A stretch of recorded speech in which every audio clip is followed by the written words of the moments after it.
Have you ever wondered why a continent overflowing with wealth is so often described as poor? On one side, Africa is a treasure chest, rich with vast fertile lands, shimmering gold and diamond mines, and deep reserves of oil. It is a land of extraordinary natural abundance and potential.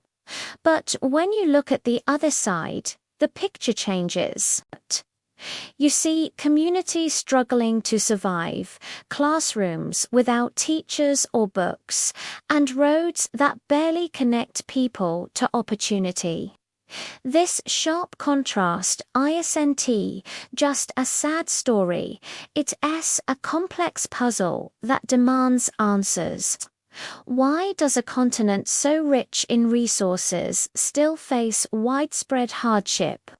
Why is there such a wide gap between wealth and well-being? To understand this, we must look beyond the surface. Let's uncover the real story behind Africa's economic journey. To understand the present, we must first look to the past.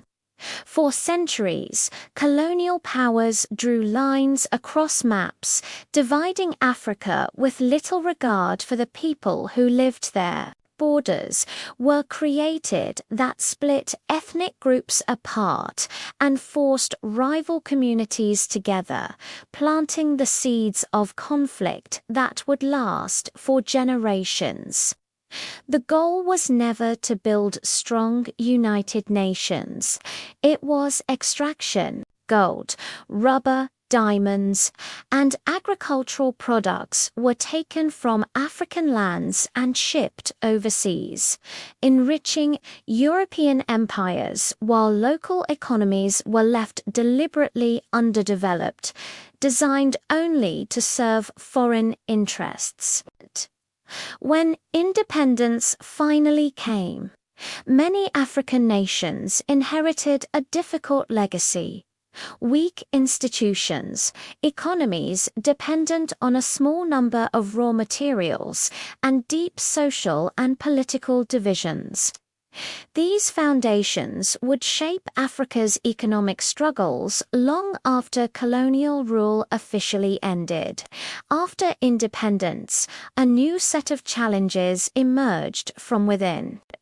Across the continent, a wave of leaders promised a brighter future, but in many places those promises were broken. Corruption became a major roadblock. Public funds meant for schools, hospitals, and infrastructure were diverted into private pockets. This was just the failure of a few individuals. It became a systemic problem that weakened institutions and eroded public trust. At the same time, political instability took hold. Frequent coups, civil wars, and internal conflicts destroyed what little progress had been made. Think about it. How can a country build a stable economy when its people are fighting and its leaders are more focused on holding on to power than on serving the public? Trying to develop under these conditions is like trying to build a house during an earthquake. Then there's the global picture. The world economy hasn't always played fair. Many African countries remain trapped in a cycle of exporting cheap raw materials like cocoa beans or crude oil, while importing expensive finished goods such as chocolate bars and gasoline. This imbalance in trade keeps African economies at a disadvantage, limiting growth and job creation at home. On top of that, international loans often came with strict conditions. Governments were pressured to cut spending on vital public services like education and healthcare in order to repay debt. While these loans were meant to help, they sometimes did the opposite, trapping nations in long cycles of debt and making it harder to invest in their own people and future.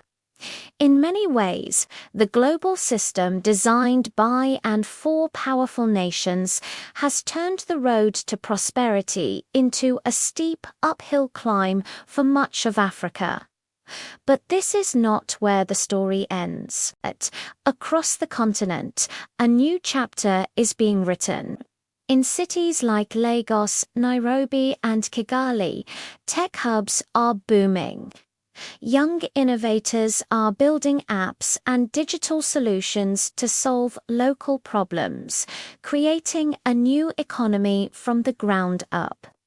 In agriculture, farmers are adopting modern techniques to increase yields and feed their communities more sustainably.